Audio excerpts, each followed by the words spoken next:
Like the general area which picks up Noosa and Noosaville to Wanton, Sunshine Beach, Sunrise Beach, Parigi Beach, Noonan. That is all called Noosa. There's about, so we've just come out into the main river. Yeah, and the Noosa River is about 85 kilometres long.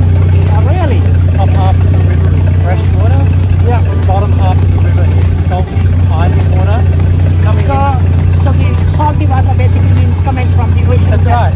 And coming from the mouth of the river, which is over here, the tide coming in.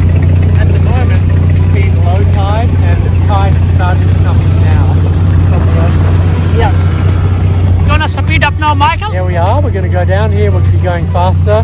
And we're going to go down and have a look at the Noosa North Shore near to Wanton. All right. Okay.